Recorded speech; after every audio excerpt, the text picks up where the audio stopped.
The following podcast is a W2M Network original production. Visit W2Mnet.com for all of our other great podcasts, plus news, reviews, articles, and opinions from the worlds of wrestling, video games, football, and entertainment. For close to a century, women have more than held their own in the male-dominated industry of sports entertainment. There's your winner, Mae Young.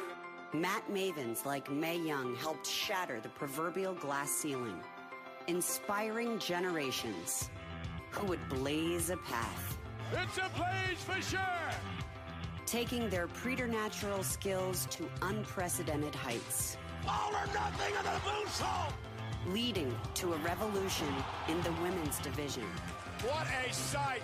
A ground-breaking moment! The celebration of a new era in WWE. The greatest era of women's wrestling of all time.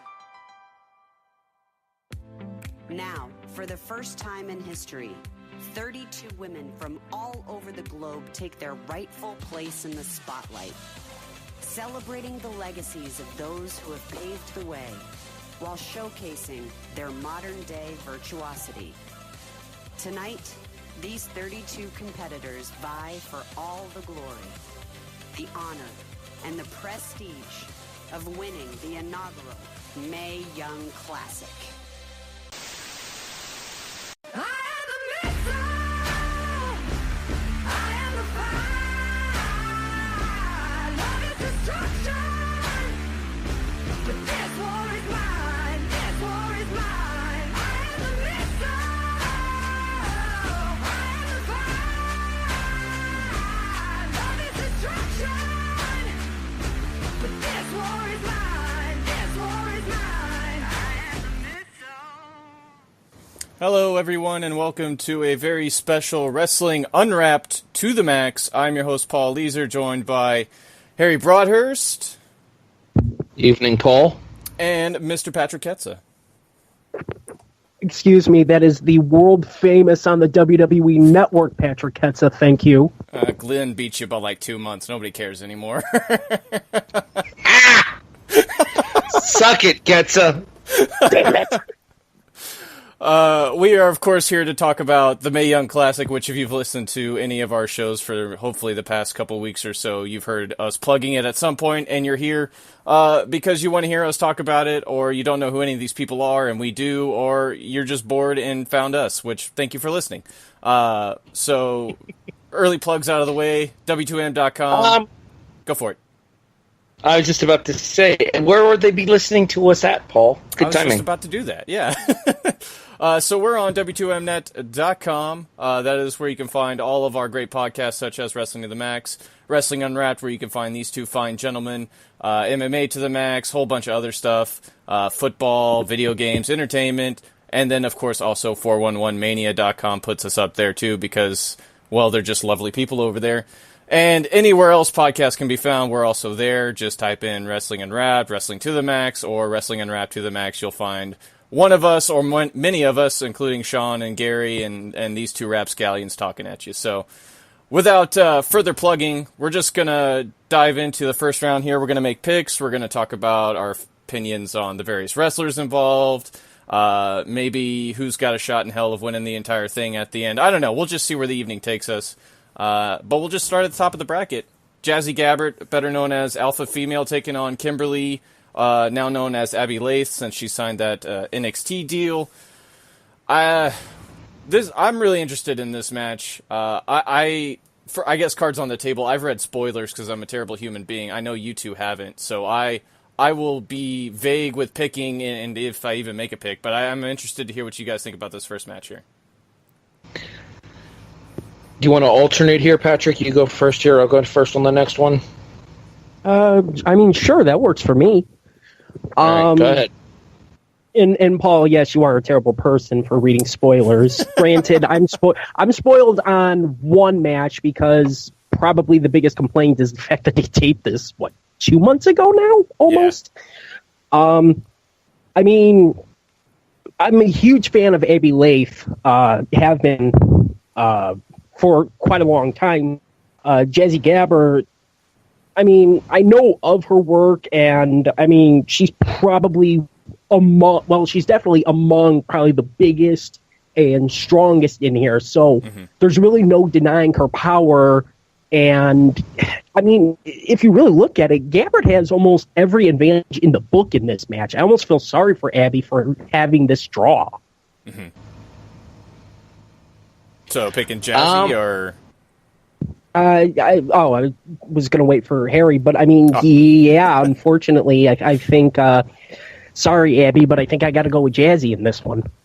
See, I disagree with you, and the reason I disagree with you, and I'm picking Abby Lath in this match, is because I think this is the opportunity to tell that classic underdog story of, despite the fact that she's outsized, out-muscled, out-strength, and, well, pretty much out everything more or less as well, I think that we've seen the feistiness from Abby Lath when she appeared as Kimberly Frankel on NXT television already, and it'll be an opportunity for more and more people to get a chance to see what she's capable of.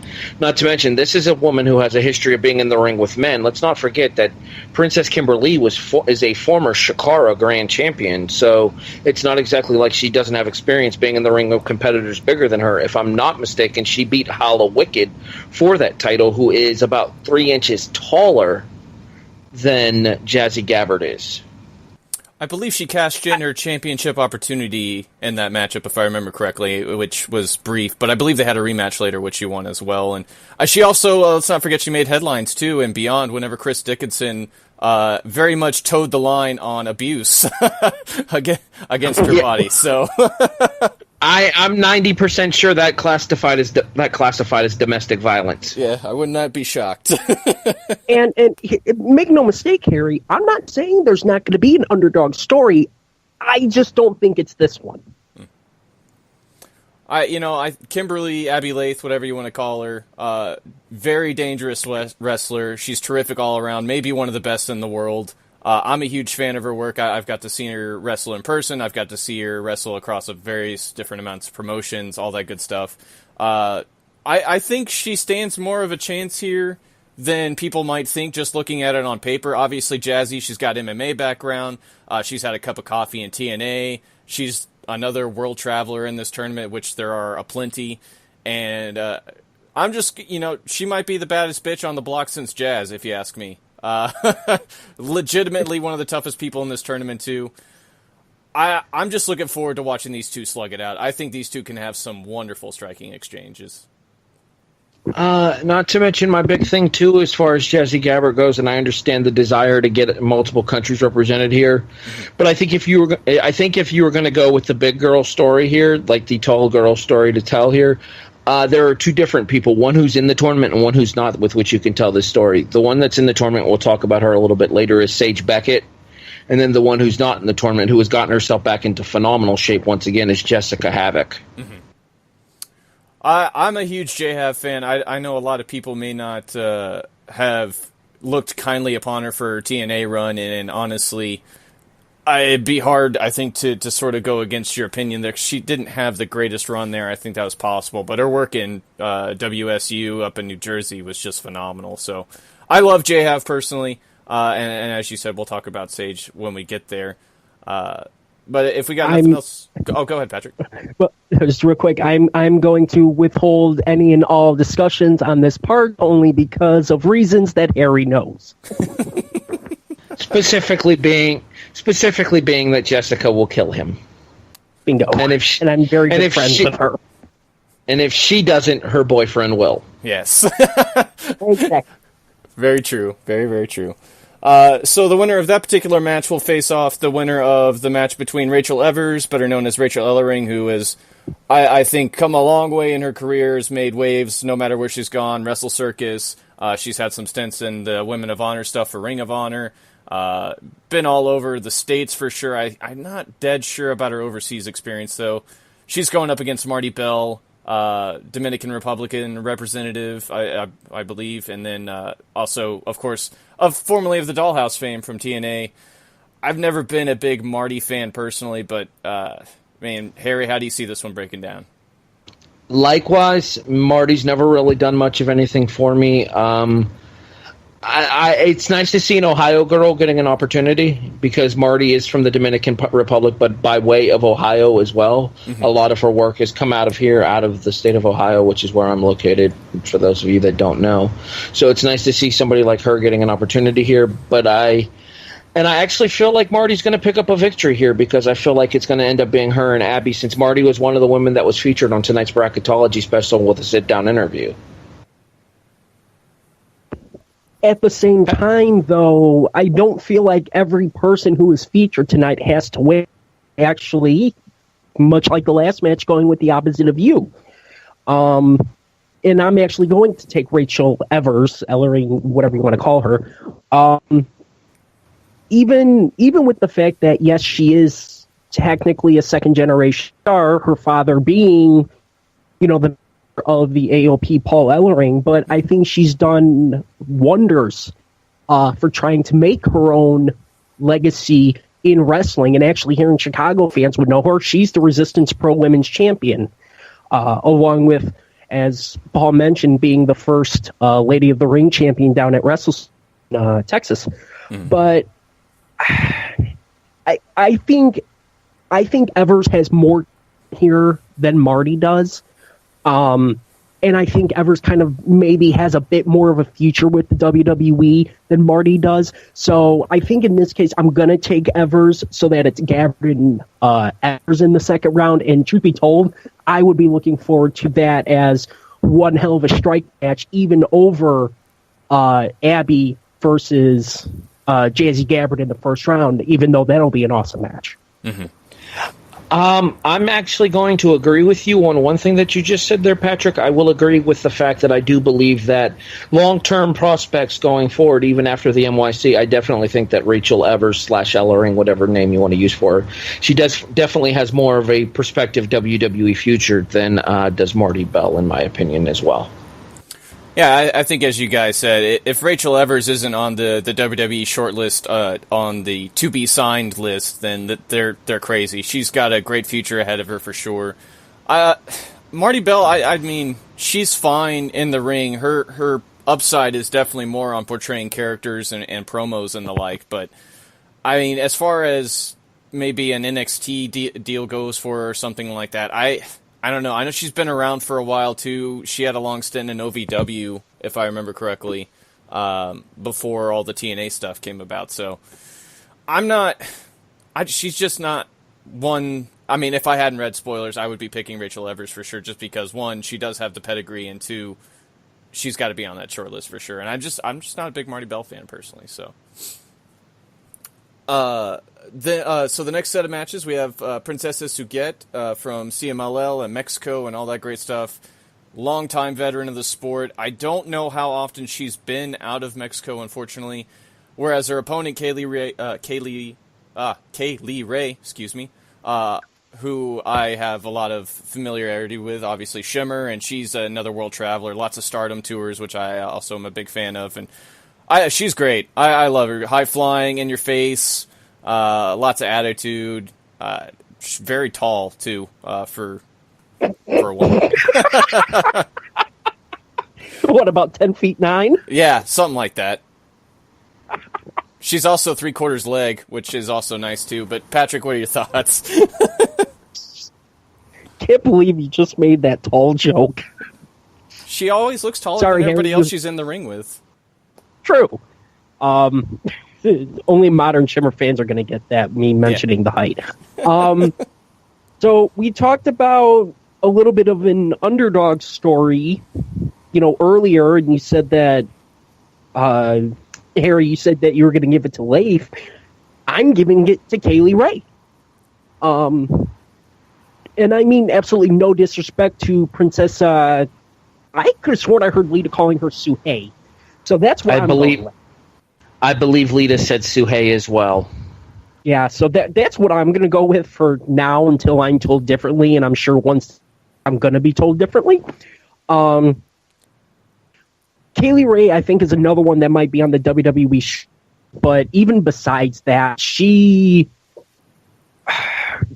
I think she might be one of the best all-around wrestlers in the entire tournament. Mm-hmm.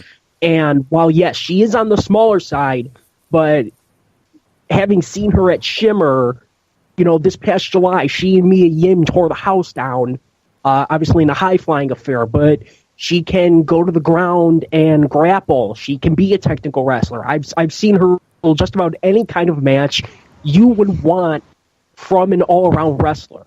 So while, yes, she's absolutely great at high-flying, she can mix it up elsewhere, too. And, Suhei obviously being an absolute legend, but occasionally I think you still want that holy cow moment. And I think this might be that holy cow moment, at least of this episode.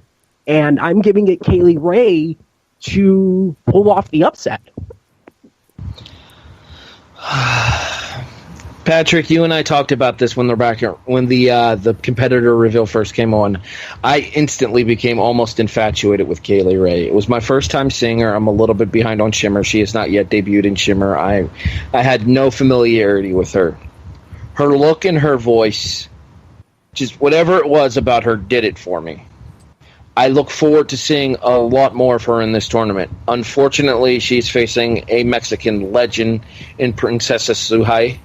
And I don't think that she's going to come all the way to the States for this tournament in order to go out in the first round. I think I have to go with the Princessa here. I think this is a great match, at least on paper, too, because, obviously, Princessa, Lucha Libre in her back pocket. Kaylee Ray likes to work fast and very quick as well. So I think you have a nice speedster match on your hands here, too. Kaylee Ray hits like a truck. So I haven't had the pleasure of seeing a lot of Princesa Suhei work or anything like that, but Kaylee Ray, definitely one of my favorites in this tournament for sure, and I'm looking forward to see what she can do. And, talking about favorites, right, the next match, the NXT grown and from China, Xia Li takes on Mercedes Martinez. Mercedes, a longtime veteran, if you watched the Bracketology episode, 16-year veteran, held championships basically everywhere she's gone. One of my favorite wrestlers for a very long time. When I first got into women's wrestling, when I discovered Shimmer, a long time ago now, it was her and Rain that initially got me into it, and Rain has unfortunately retired. Otherwise, I would have really hoped to see her in this, but Mercedes Martinez is just a sentimental favorite of mine for sure. I expect her to go very, very far. You and me both, Paul. As a matter of fact, I don't think this match is going to last very long. I got Mercedes in like 5 minutes tops. Yeah, I think this one. I believe I believe the word we're looking for is murder. I don't know that I'd go that far because I think the WWE would frown on murder, but you have a relative trainee assault against maybe you have a trainee against a 17-year veteran who, by just so happens to also be the reigning defending Shimmer champion and the reigning defending WSU world champion. Who the hell is going to take Lee in this? With all due respect to Lee's family, they'd be about the only ones who are taking Zen Lee in this contest. Yeah, especially with the fact that, once again, Mercedes is the reigning Shimmer champion. Mm-hmm. We watched the Bracketology special. Where did about 80% of the footage come from? Shimmer. Yeah, for those of you who are maybe new, Dave Prazak owns Shimmer. He was a large factor in putting this tournament together with Triple H and many others, I'm sure, from around the globe as well. But I'm trying to remember back to the reveal of the participants some months ago, and I believe Xia Li was the one with the fans and the one who they sort of promoted as a kicker. Whereas Zeta, who we'll talk about later, was more of the looked more like a show woman, I guess. She was more about the look and all that. So I expect at least a couple of kicks from Xia Li, and that's something Mercedes can do very well. So we might get a brief hope spot of Xia kicking before Mercedes decides it's time to end this one. Yeah, I think Xena is going to try to kick Mercedes, and Mercedes is more or less going to laugh at her. Yes. Yeah, you throw kicks, Mercedes throws chops, and quite frankly, she can throw chops that, and I can't believe I'm about to say this, and get well to him, but Mercedes can throw chops that would make Ric Flair arm. Quick side note here, just because I know Patrick hates when I say this. Look forward to one of the most devastating female finishing moves in this tournament as well, and Mercedes Martinez's Fisher Woman Buster. Yes. Men, fishermen. Fisher Woman, she's a girl. Well, woman. What did they call it? What did they call it? Fishermen. Well, they're wrong. It's a Fisher Woman Buster. Anyways, next match, Paul. If I may break up the spousal argument here, fellow Trifecta member Nicole, go for it. It's about to get domestic up in this podcast. It is. Fellow Trifecta member from Shimmer, Nicole Savoy, former Heart of Shimmer, God, about to say Shine, champion. Lots of MMA background, and Nicole as well, taking on Reina Gonzalez, who is the daughter of a local from Texas, which is my neck of the woods, although I've never heard of this gentleman who went by Desperado. I don't know a whole bunch about her. Savoy, however, I became intimately familiar with. I was at the show where Savoy won the Heart of Shimmer Championship at WrestleMania a couple years ago. I mean, it would be hard, I think, to pick against her in this, but I think she can make a splash here. She's very unique, at least in how she performs, I feel. The amazing thing is that, and I was at that same show, and I still wonder how the hell we missed each other. Yeah. All right. I'm probably about to admit something that I shouldn't. Savoy was already on the WWE's radar when she won that tournament. So that says something about what she's able to do. Gonzalez, well, I think this one will at least be closer than Lee versus, but I'm guessing it's probably going to be the Queen of Suplex's turn in this case. As somebody who has also been on the WWE's radar, has won, cripes, I don't even know how many titles she's held. Savoy's going to be to watch, I think, not only in the very near future with the WWE as well. But I have a hunch we're going to get a lot of arsenal of suplexes leading to her being Queen of Suplexes down at least in NXT, if not WWE, period. So, Savoy. This will be the second match in a row that Patrick and I agree on, and I don't think it was unintentional that Nicole Savoy and Shayna Baszler are on the same side of the bracket. I don't know. In the Bracketology episode, at least today, Mercedes, during her sit-down, they did bring up Trifecta and how she was willing to pretty much murder everybody in her way, which, shocker, that's just Mercedes Martinez all over. But, Nicole is still young, right? And I know she's been around for a while now, but I like her to go far. I just don't know. She could be one of those still on the short list another year or two, from now, but without being in NXT. So I like her a lot. I think she has a lot to gain still on the indie circuit. I'm saying Nicole Savoy's going all the way to at least the Elite Eight. Wow. She's out of this set of 8 women over here. I think her and Shayna Baszler, and I'm making this bold prediction right now. I know we're only doing the first round tonight, but I'm going to make this prediction official right now. This particular part of the bracket, it's Savoy and Baszler's my final. Wow. Baszler is later on down the road, so I guess I'll save that conversation for another time. Let's go ahead and move on, though. Candice LeRae, Mrs. Wrestling, basically. Married to Johnny Gargano. She's been around for a long, long time. Basically, I think, I don't feel like I'd be wrong in saying she made intergender wrestling much more popular than what it had been. Obviously, she's been a big proponent of it. PWG, Shimmer, the list goes on and on. DDT.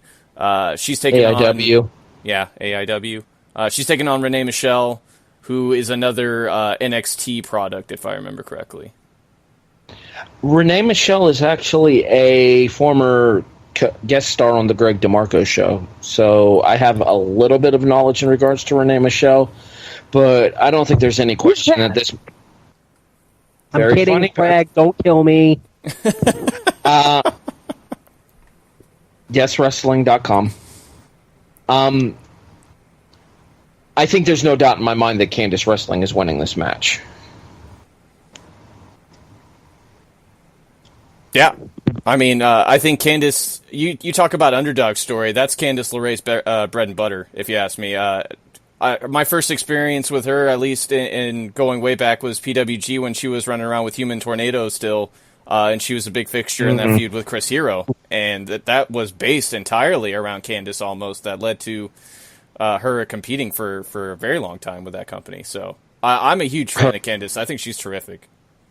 Yeah, I have a lot of those 2007, 2008 PWG shows where Human Tornado's basically handing Candice her ass on a pretty regular basis. Mm-hmm. Patrick, your thoughts? I can't believe I'm about to say this. Renee Michelle. Really? Not every popular wrestler has to or can win. And not only that, if every kind of, I guess, indie nerd were to win, it would almost make for a little bit of a boring tournament. I don't think LeRae wins, but I don't think this will be, the only time we ever see her in WWE. I honestly think eventually she's going to get involved in the Johnny Gargano Tommaso Ciampa story. Mm-hmm. But this was one of them that I had a tough time calling. But I just feel like not every popular wrestler can win, and unfortunately, I think we don't need two real underdog stories in one tournament. So, unfortunately, I'm actually taking Renee Michelle. Granted, I think, Renee Michelle and Savoy in the next round, won't last super long. But I can't take Candice for some reason.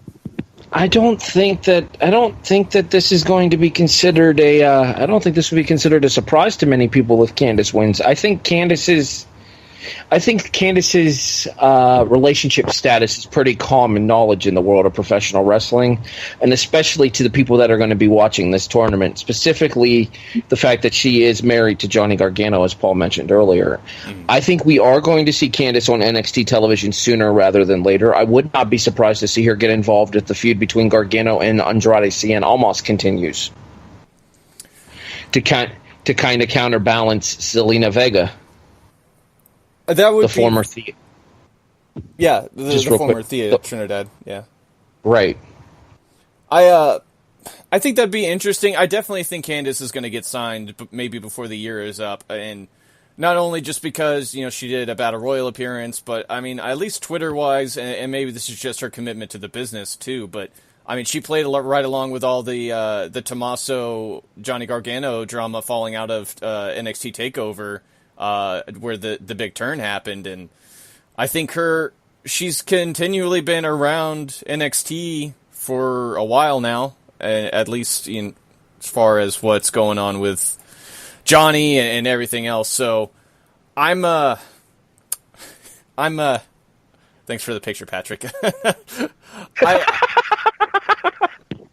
Without giving too much away, Candice is terrific, in my opinion. I think a lot of people are going to see the upside to her very quickly.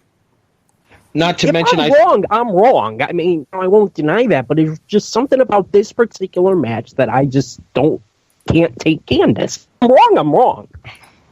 Well, I think the other thing too here is that you're able to tell a much better underdog story for Candice in the next round against Nicole Savoy. Mm-hmm. Yeah, because I think is just going to murder her. And I think that, and as I said earlier, I think Savoy's in the finals of this bracket, so I think that's where Candice makes her exit, not here. I stand by my pick. I'm picking Candice LeRae. All right. So the next set of matches before we get to the other side of the bracket, you have Sarah Logan, formerly Crazy Mary Dobson, taking on Mae Young, who another one from the Dollhouse, another longtime veteran, Former? Shine for sure, Shimmer, but boy, wherever titles were, she had them. That's basically what I know. Just real quick here, a couple ones to run down real quick here. Arguably the second or third most prestigious women's belt on the independent circuit right now, the AIW Absolute Women's title. She is a former Absolute Women's Champion. She is also a former TNA Knockouts Champion as well, under the name Jade. Yeah, and just a dynamite wrestler too. Really, I think proved herself during her Shine run for sure. If that's only what people have paid attention to, she basically carried that company, in my opinion, for a very long time. Sarah Logan, however, has the NXT contract here. She's signed. She's been on NXT TV. I kind of like the new gimmick and being a Briscoe light almost, but what are you guys' thoughts on this one? Whoever's up next. War Machine invades NXT. Yes, it does. That's Sarah Logan. Well, technically, it would be War Machine versus War King if you're thinking about it. No, it wouldn't, and I'll explain off air. I'm still taking Mia, even though Sarah Logan does have the NXT contract. It seems like they want to kind of push me a little bit, and this is one of those where I'm kind of a little bit biased. I've never really been a huge Sarah Logan, Crazy Mary Dobson, I want to call her fan. Not bad, just not anything special to me. This is one that I think they are going to go against the NXT signing, somewhat. Possibly to try and sweeten the deal into Mia getting, signing an NXT contract. Who the hell knows at this point? But I'm taking Mia, hopefully via 450 splash at some point. I would rather see her hit the Sky Yim press. I'm also taking Mia Yim in this contest. I would rather see her hit Sky Yim, her variation of the Cancun Tornado Spiral Tap Splash. But as far as Mia goes, Mia is somebody who's been everywhere on the U.S. independent scene right now. She's one of the hottest acts on the U.S. independent scene. Not to mention she's doing a fantastic job raising awareness for other causes outside of the world of professional wrestling, specifically being domestic violence. And I don't know if anybody's ever noticed it. If you haven't, then it's something I'll point out here. One of her fingernails is a different color than the rest of them. So that would be her ring finger for Safe Horizons Put a Nail in It campaign. What Patrick said. So it's to raise awareness for domestic violence victims, because she's overcome domestic violence in her past as well. So she does that to raise awareness for the cause and to bring more knowledge to it. As far as this match goes here, I expect a competitive match here. I think this Savoy match is going to be quick and relatively painless. Renee and Candice is going to be okay. I think Baszler's going to put Zeta away pretty quick as well. But this one right here, I think this one right here is going to be the match that actually gets some time between these two women. I feel like we could go in excess of about 10 minutes with this one, and we should be looking at a really good contest. I agree. I think Sarah Logan, or Crazy Mary, whatever you want to call her, I think she definitely had a lot still to learn on the indies. I think her signing to NXT made sense, too, just because the Performance Center being what it is. Of course, Sarah Del Rey at the helm when it comes to the ladies. She's going to get infinitely better over time. Mia Yim's already there. She's terrific talent. I love watching her in the ring. Another one that hits really, really hard. So I'm looking forward to this contest as well. And then the last one in the bracket on this side, Zeta from China, another NXT trainee signee from that side of the world, taking on Shayna Baszler. This might be a lot more interesting now since a lot of the rumors have started coming out the woodwork that they're maybe talking about a 4 horsewomen of WWE versus 4 horsewomen of NXT. A lot of those ladies from the MMA side have started training, except for those who have already been around, like Baszler, who is... I know her big run so far has been with the AIW Women's Championship, but she's also just murdering people wherever she goes these days too. So I think, Harry, you already said Shayna's just going to murder Zeta in this one, didn't you? Yeah, this is going to be over quick. Zeta's actually debuted on NXT Live events, and she is a very attractive young lady. Unfortunately, that is not going to do her a whole hell of a lot of good in this contest. As you were mentioning, Baszler might be... You could make the argument that she might be the most in-demand act on the American independent circuit right now as far as women go, and I think a lot of that has to do with her association with the Four Horsewomen of MMA, and specifically being the association in her tie-in. As they showed on the video package for her tonight, it's her sitting ringside right next to Ronda Rousey at an event. Right. So I don't believe that there's going to be any question at all that... that Shayna's going to go over here and it's going to be a quick match, too. Yeah, Shayna via murder. This one, I would almost dare say this one might actually be even more one-sided than Mercedes, because at least Mercedes is somewhat of a professional and will give her opponent something no matter how lopsided it is. Shayna will murder. Yes. Straight up murder people. So... this one might actually be even more one-sided. I don't think there's any question Shayna will be a force in this tournament. No doubt about that, just because there's not only all the rumors, of course, about the Four Horsewomen of MMA and how many of them are jumping into a wrestling ring now, but Shayna, I mean, she's a very unique athlete. MMA, it's basically I think she's really the first person who I could say... really just took MMA and put it in a wrestling ring and decided that's all she was going to do, and it absolutely works because she beats the hell out of people very, very badly. All right. Before we get into the other half of the bracket, let's go ahead and take a quick break here, and we'll plug a couple other shows on the W2M network. The plan is to bring college football reviews in on a somewhat weekly basis. I'm in the process of talking to Sean about that. We'll let you guys know if anything comes of it. More specifically, since we were just discussing MMA, I want to give a shout-out to W2M Network's own Robert Taylor for his MMA to the Max podcast, as he's just recently gotten one on his way to UFC fighter in Jose Shorty Torres, and one currently signed with UFC fighter in Eric Anders to appear on MMA to the Max. So Robert's doing big things with the podcast, bringing back the mixed martial arts take to the W2M network. If you guys are a fan of mixed martial arts, Robert's a very entertaining guy, if not something of an acquired taste. But him and his cousin Joe do an excellent job on the podcast, and I recommend you guys check it out. Yeah, they do good stuff over there for sure. I've listened to a few episodes, even though I'm not much for MMA anymore. It's just Robert's hilarious, if you ask me. So, looking at the other side of the bracket now, first up, maybe the match a lot of people have circled, exclamation pointed, some sort of marking to tell you this is a match to watch because it very well could be one of the best of the tournament.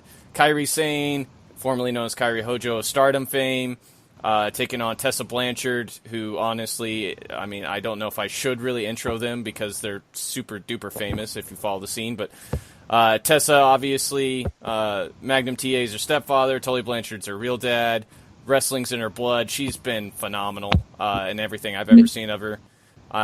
Baby doll's her mom. Yeah, Baby doll's her mom.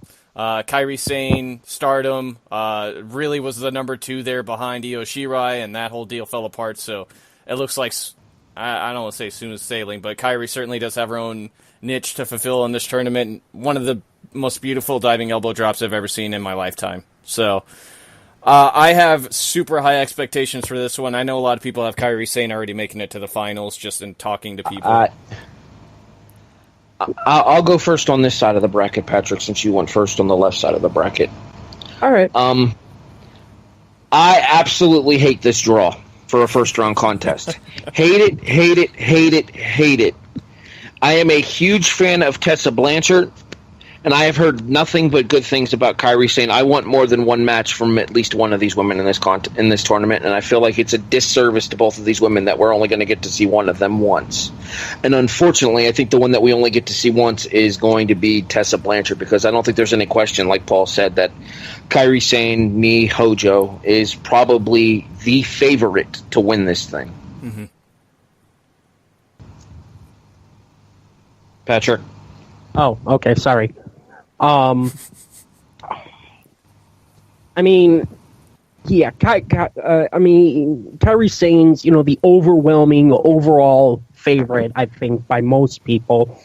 And it is really weird, this specific matchup, because you have someone with an ungodly pedigree versus someone who's completely, put Japan on the map again.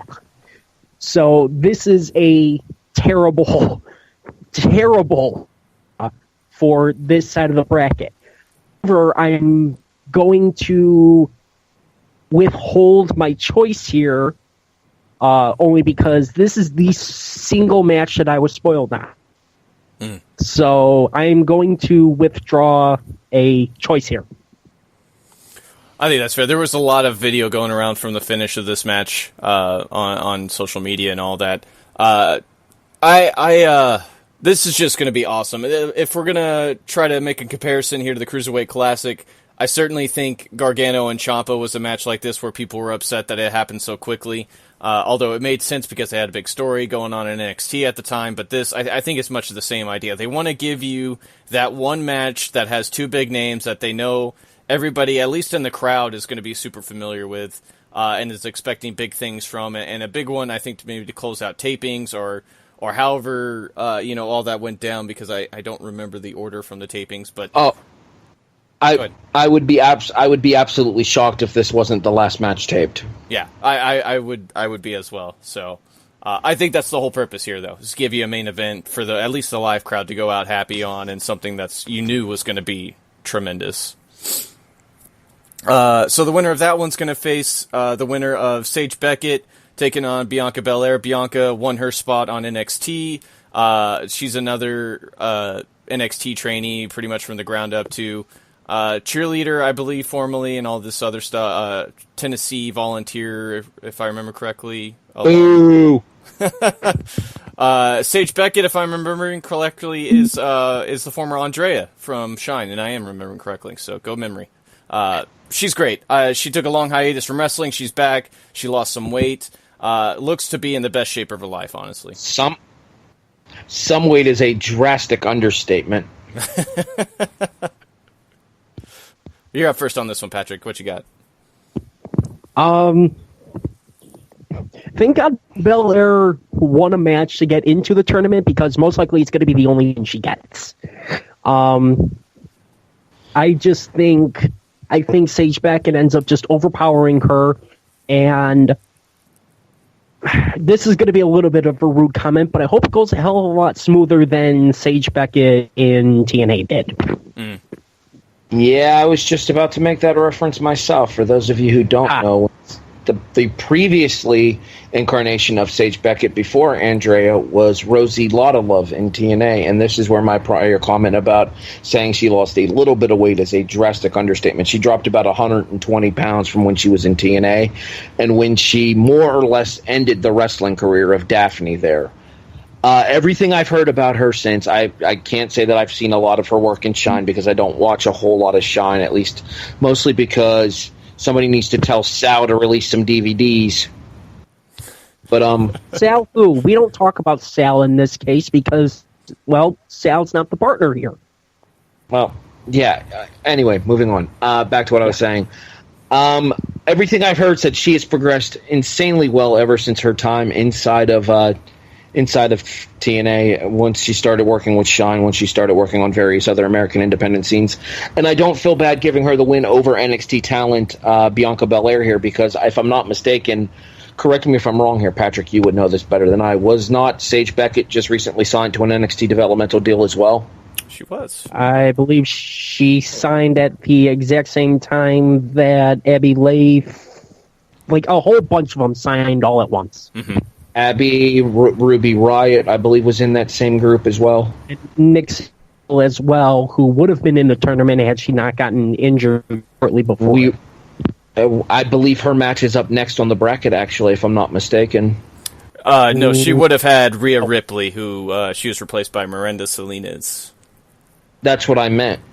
I have she's her not next. Yeah, I have her not next. Oh, okay. No, she's after the Dakota Kai match. Okay, my mistake. Bingo.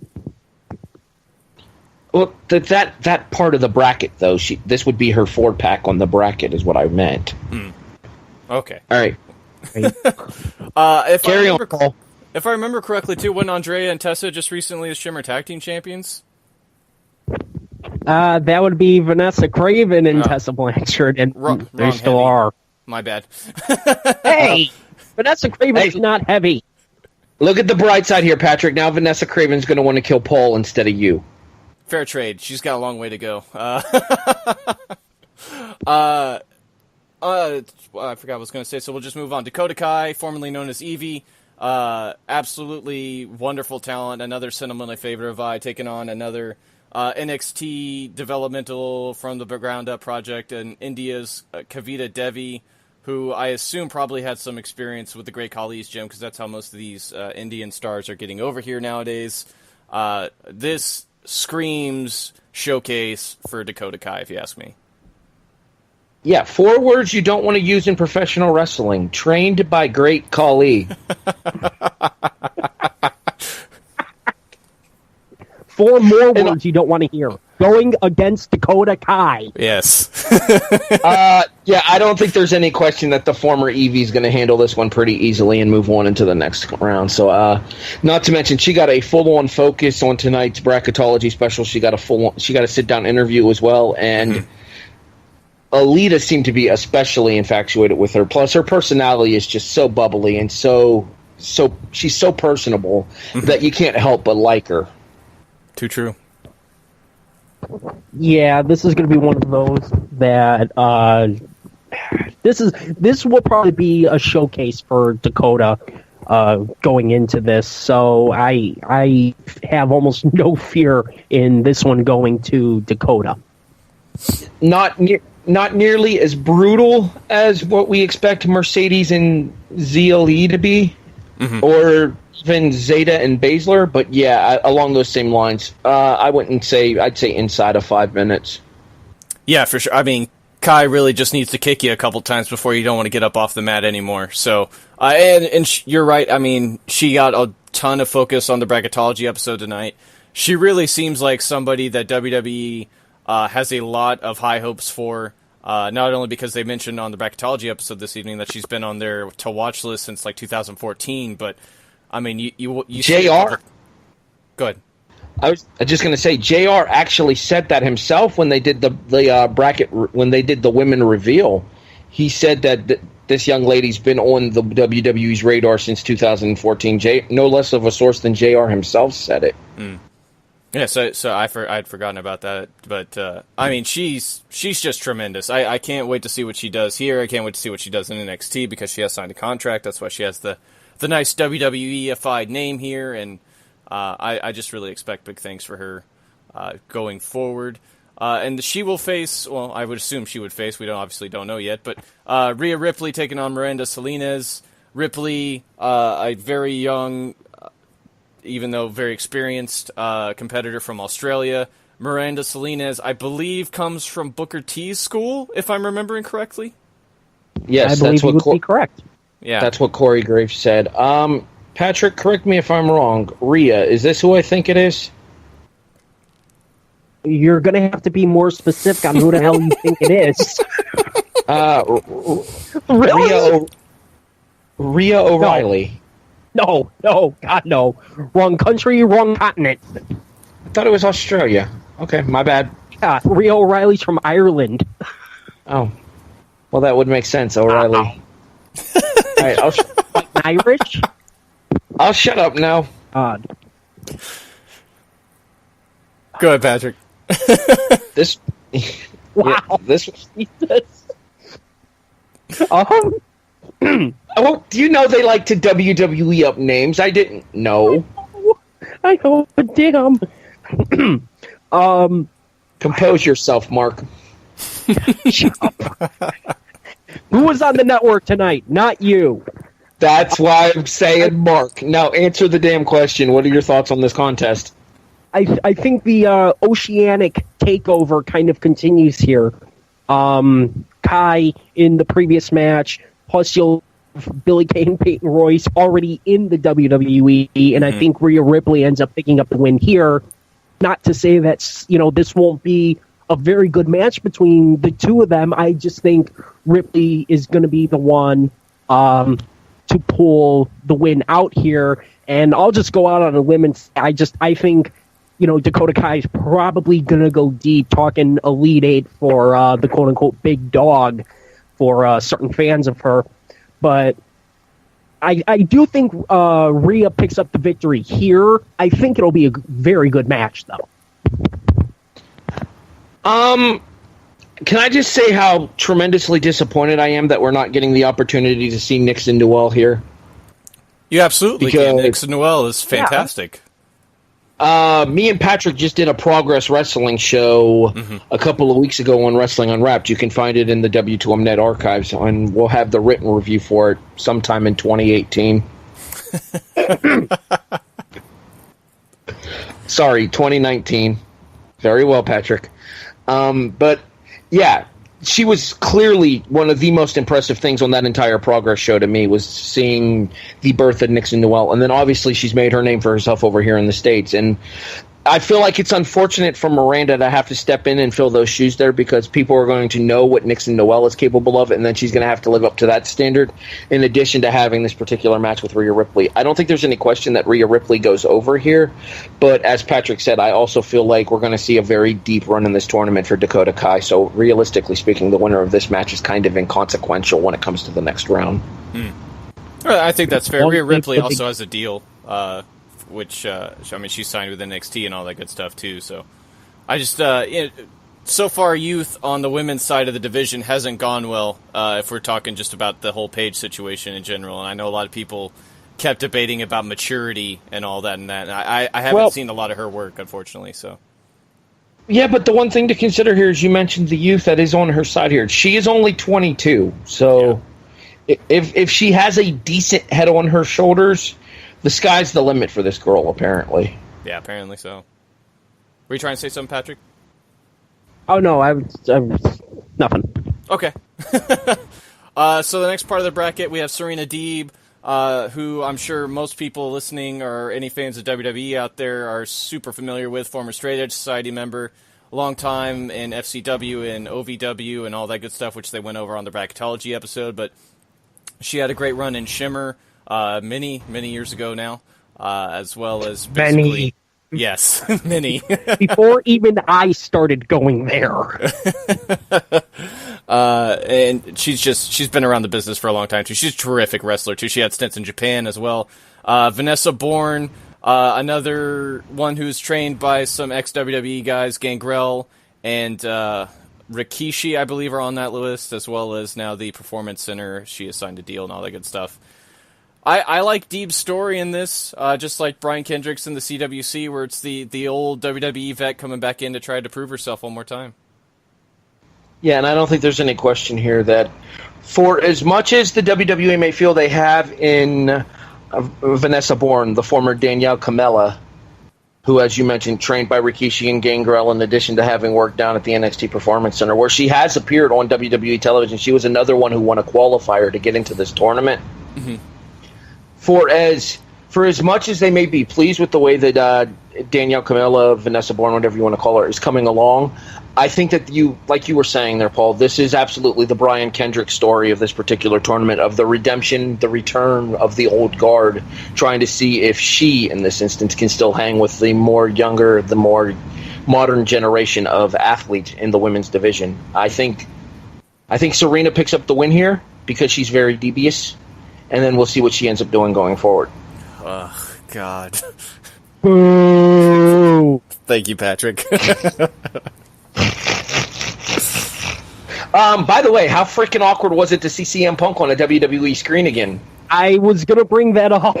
That's exactly what I was going to bring up. But they didn't have a choice here because that was Serena's run in the WWE. They had no choice. True. Awkward! I expect yet another lawsuit sometime in the coming week. Yeah, as Serena popping up during the announcement was because, as far as I knew, for at least 2 years, maybe even longer, she had been retired. So for her to actually come back and do this surprised the holy hell out of me. I had heard she had retired due to concussions. Yeah, so that was definitely a surprise, but the more I thought about it, and I ended up taking almost the exact same wavelength that Harry just presented of the old guard trying to prove themselves one more time. So I'm going to take D here. No corny jokes from me, though, but I don't know how long she's going to stay in the tournament. Although, looking at this bracket, she could go far. Can I also point out the fact that despite us sitting here calling her the old guard, Serena's only 31. Yeah, she's another one who started wrestling super young, though, if I remember correctly.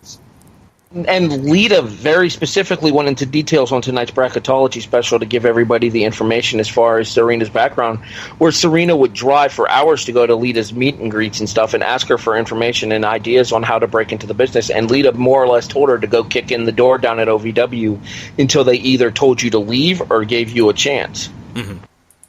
I wonder if Serena cried when she met Lita. Maybe. I don't know. And she seemed pretty happy in the picture they showed. There's another CM Punk reference in this particular episode with his wife. Well, you know. They're going to happen. You know. Yes! All right. Next match. Next match is another one I'm very much looking forward to. Santana Garrett, another Shine alum, but I mean, God, where hasn't she wrestled and won championships? I can't name anywhere because she's been everywhere. At one time, she held 5 championships simultaneously, if I remember correctly, a couple years ago. She's taken on Piper Niven, better known as Viper from Scotland. She's another Stardom alum. She's in their 5-star Grand Prix tournament going on right now. I believe one part of the Artist of Stardom champions as well. I believe so. Yeah, I believe that's correct. She's a bit on the bigger side. I know that caused quite a controversy online because people started running her down for not being so attractive and all this other stuff. But she hits like a Mack truck, and that's not just because she's a bigger girl. It's because she just hits very, very hard. She's another one that's been around the business for a long time, too. I'm really looking forward to this match, honestly. I think these two could put on something very, very memorable. All right, real quick, because you're 100% right. I think I left 2 or 3 Facebook groups because people would not let go of Piper Niven's size. And I just looked at it, I was like, you know what? Kiss my ass. While Niven absolutely has the advantage in terms of size and strength, I'm actually giving this one to Santana Garrett. Despite being the WoW Superstars champion, because yes, WoW is still a company. Mm-hmm. If they're going to push you at least a little bit here, and they definitely push Santana over Piper in this case, I think Garrett's going to kind of pick up a little bit of a fluky win here. Not to knock Piper Niven by any stretch of the imagination. She was wrestling for the Shimmer Championship in her debut weekend. But I'm going to give this to the smaller Garrett in this case. I think what Paul said is the big factor here. The fact that Santana Garrett has been pretty much everywhere. Shine, Shimmer, AIW, WSU, I believe she's made appearances with as well. Not to mention the fact that she had that run in TNA as well. I'm trying to remember the name in TNA. I want to say it was Brittany. Mm-hmm. Yeah, I was going to say, I want to say it was Brittany. And She's somebody that has had national television exposure. She's somebody that has been the face of a company before because she was one of the people that Shine used to launch their brand based on the fact of, not to mention, she has that whole Supergirl, that Wonder Woman look that Lita kind of talked about as well on tonight's episode of Bracketology, that I think that they're expecting people to end up finding themselves behind Santana Garrett.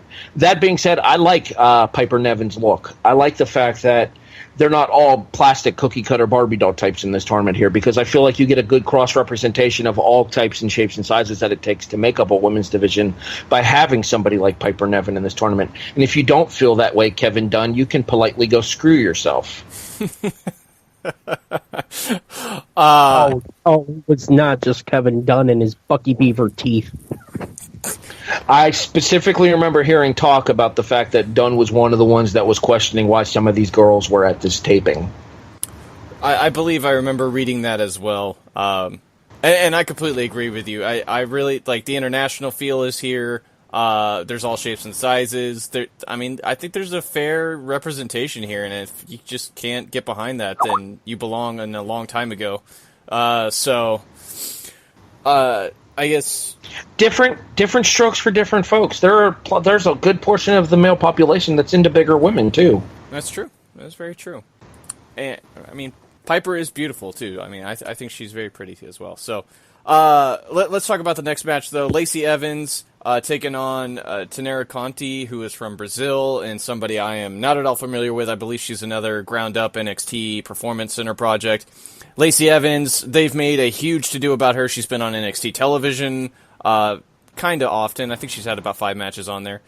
Former United States Marine SWAT team member, which I can only imagine how big of a badass you have to be in there, but she's also a mom. I think she has the look to go pretty far in the WWE and elsewhere if she decides to keep on going if this doesn't pan out for her. But they really hyped her up a lot on the Bracketology episode.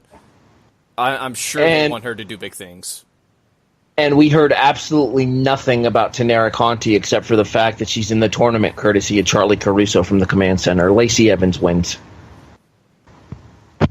Yeah, I think the Boogie Woogie Bugle Girl of WWE wins this one.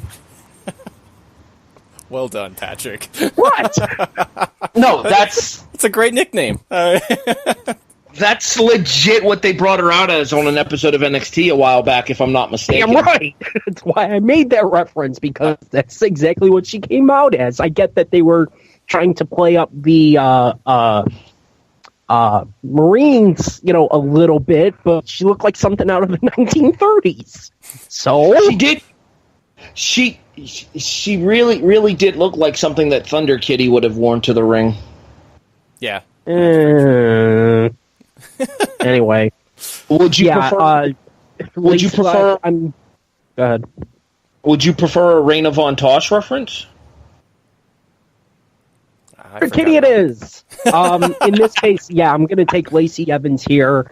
One of the kind of feel-good stories, I think, in NXT.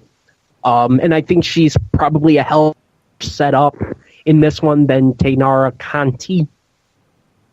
Yeah. Very fair. So, yeah, I'm taking Evans. We'll just move right along into the last match here then, because I feel like it's going to be about more of the same. Toni Storm from Australia, current Progress Women's Champion, current SWA World Champion over in Stardom, and Lord knows how many other championships she's held. Taking on England's Aisha Raymond, who I have not seen anything of. Toni Storm is a complete badass, though. I'm a huge fan of her work. She got a big spotlight on the Bracketology episode tonight, too. I really would love her to see her in NXT, but she's just great everywhere else. I'll follow her wherever she goes. Obviously. Yeah. I'm actually more familiar with Aisha Raymond thanks to her British Indie Association with, of all people, someone Harry mentioned earlier, Rhea O'Reilly. They teamed for quite a bit of their careers. Full circle. Shut up. No, Full Sail. Yes, that too. And my joke was corny earlier. Okay, moving on. I almost wanted to actually take Aisha Raymond in this, the more I thought about it, it's like, yeah, Toni Storm, a legit badass despite her somewhat smaller size, and I think she's just going to end up overpowering somebody who is actually overpowering, because Aisha Raymond is, I don't want to say comparable to Jazzy Gabbert, but up there, in terms of pure strength and size against most of her opponents.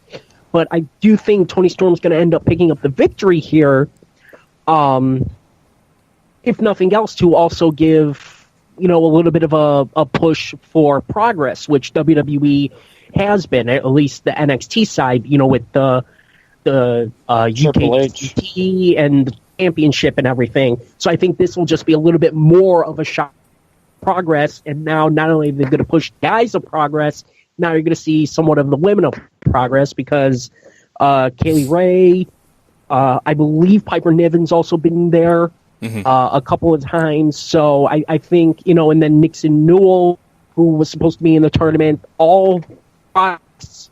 So I do think Storm ends up picking up the win here to kind of give a shot in the arm to him. Well, not to mention, you also have to look going forward into the next round as well. Do you want to have Lacey Evans up against somebody with some name value and Toni Storm, who they've been focusing on? Or are you going to have Lacey Evans end up taking on somebody who they have not said a word about more or less this entire thing, and Aisha Raymond? I don't think that there's, at least to me, there's no doubt in my mind that this is Toni Storm's match to lose. And I feel like Patrick mentioning the progress thing is a good point as well, because it's also something that Triple H is focused on, getting exposure to the British independent scene as well, and furthering the WWE's developmental deals with them over there in order to get more people in for the UKCT, in order to get more people in for the UK championship matches that we have here in the States, or even leasing out the UK title matches to promotions over there. Like we just saw the UK championship defended at Insane Championship Wrestling's Shogu's House Party number 4. And almost saw it at Progress when they came to America, except for the fact that Pete Dunne got injured. Yeah, it took a unfortunate belt shot, and it cut him pretty bad over his eye, and everybody started freaking out and everything. Speaking of Insane Championship Wrestling, that's where Kaylee Ray's from. She has a ton of... she had a long reign with her women's title there, too, so something else, I guess, to keep in mind with her. But that's the bracket. That's our first-round coverage. We'll be covering pretty much the entire run. I don't know exactly when, but if you hit that subscribe button on wherever you're listening to us, iTunes, Podcast Addict, whatever, it'll be right there waiting for you when it does go down, as we're still discussing scheduling and all that stuff, because we're all very busy people. But I had a great time. Hope we educated you. We got to go cover SummerSlam now, which go for it. Can we tell them why we're so busy, people? Do it. Well, I'll let Patrick handle our show, because I have something else that I do here with the network that I can plug as well here, and that is the fact that as of a couple of weeks ago, I am now the official every week reviewer for SmackDown Live and 205 Live for the W2M network as well for the live shows. Me and Sean Garmer, traditionally, it was me and Paul last week due to Sean having issues with his appendicitis. But traditionally, me and Sean Garmer handle the live Tuesday shows, and we bring you the coverage, the post-show coverage here on the W2M network. I also do another show on this network. Patrick's the host of that show, so I'll go ahead and let him plug that one. No, you host a Raw Reaction. Oh, wait, you said this network. Yes, this indeed. network. Indeed. Well, we've had a little bit of a weird release schedule this month, only because of other things going on. But as Harry mentioned, we do host Wrestling Unwrapped. And currently we're in the middle of going back to August of 1998. Heatwave 98 is already out, and we are in the process of recording SummerSlam 1998 and Road Wild 1998. Come on, put a little bass in your voice, Patrick. No. So be on the lookout for those sometime coming up very soon, along with our reaction to this year's the 30th annual SummerSlam. That will be a Woo Reacts episode, also coming up sometime this week. A woo reacts, nice. I of course, co-host Wrestling to the Max. We do 2 shows a week there, talking pretty much everything news-wise. It's myself, Sean Garmer, Gary Vaughn. Me and Gary do the Raw reviews as well as the NXT reviews. This lovely thing has been spearheaded by really all 3 of us, but I get the production job, so I guess I take most of the credit. That's all right. Patrick spent most of the early part of the show putting himself over. You might as well close us out doing the same. Might as well, right? We're going to be doing our SummerSlam review coming up here in a couple of minutes. We talked about doing that live. I don't know if that's still the plan. But, yeah, we're very busy people. Like I said, we'll cover the entire tournament. It will be there waiting for you if you hit that subscribe button. So for Patrick, for Harry, and myself, thank you, everybody, for listening. Hope you enjoyed yourself, and we will catch you next time. The following podcast is a W2M Network original production. Visit W2Mnet.com for all of our other great podcasts, plus news, reviews, articles, and opinions from the worlds of wrestling, video games, football, and entertainment.